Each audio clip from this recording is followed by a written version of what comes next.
गहरे जंगलों और पहाड़ियों के बीच बसा था एक छोटा सा गांव, कोल्हापुर। दिन में ये गांव बिल्कुल सामान्य लगता था। मिट्टी के घर, खेतों में काम करते किसान, बच्चों की किलकारियां और शाम होते ही मंदिर की घंटियों की आवाज। लेकिन जैसे ही सूरज ढलता, ये गांव किसी और ही दुनिया में बदल जाता। गांव के बुजुर्ग कहते थे, सूरज डूबते ही अपने घरों के दरवाजे बंद कर लिया करो, वरना मंदिर की छाया तुम्हें ढूंढ लेगी। लोग इसे अंधविश्वास समझते थे, जब तक कि लोग सच में गायब होने नहीं लगे। सबसे पहले गायब हुआ था रघु काका। रघु काका गांव के चौकीदार थे। हर रात लाठी लेकर गश्त करते थे। उस रात भी वो निकले थे, लेकिन सुबह उनकी लाठी मंदिर के रास्ते पर पड़ी मिली और रघु काका कभी वापस नहीं आए। लोगों ने सोचा शायद जंगल में भटक गए होंगे। लेकिन अगली रात मंगलू, जो मंदिर के पास पान की दुकान लगाता था, गायब हो गया। फिर तीसरी रात एक औरत, फिर एक बच्चा, फिर पूरा एक परिवार। हर रात कोई ना कोई धीरे धीरे गायब हो रहा था और हर बार एक ही चीज मिलती थी, पुराने मंदिर के आसपास कोई ना कोई निशानी। गांव के बाहर पीपल और बरगद के पेड़ों के बीच खड़ा था एक टूटा फूटा प्राचीन मंदिर।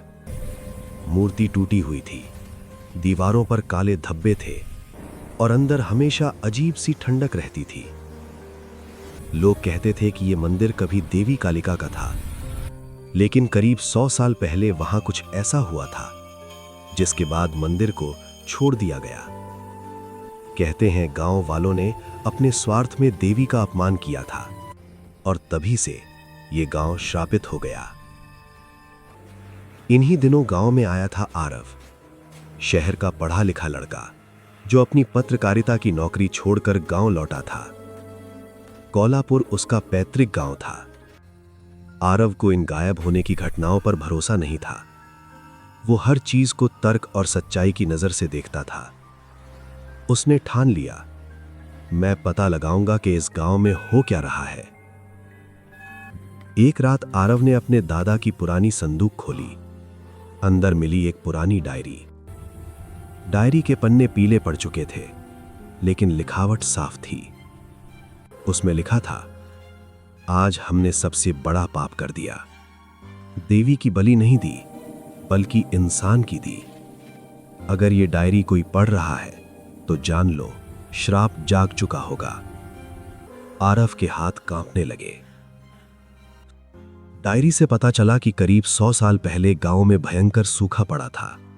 फसलें बर्बाद हो गई थी। तब गांव के पुजारी ने देवी को प्रसन्न करने के लिए मानव बलि की सलाह दी।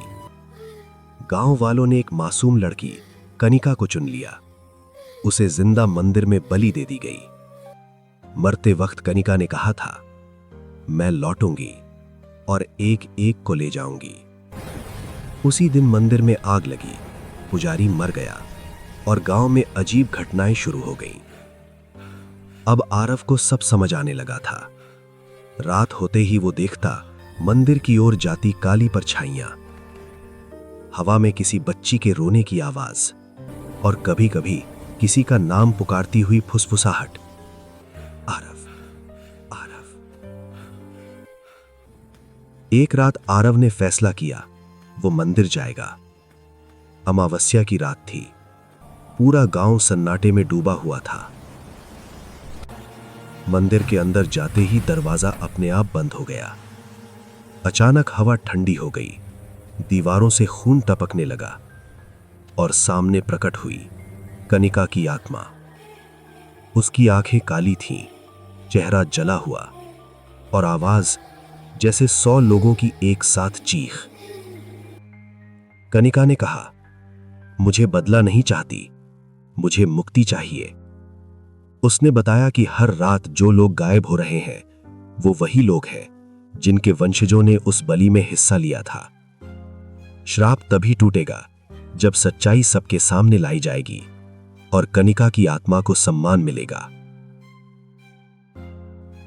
आरव ने अगली सुबह पूरे गांव को सच्चाई बताई। लोगों ने मंदिर में पूजा करवाई, कनिका के लिए स्मारक बनाया। गायब होने की घटनाएं रुक गईं। लेकिन कुछ रातों में आज भी पुराने मंदिर से एक आवाज आती है, श्राप सोया है, मरा नहीं। और कोल्हापुर आज भी कहलाता है श्रापित गांव।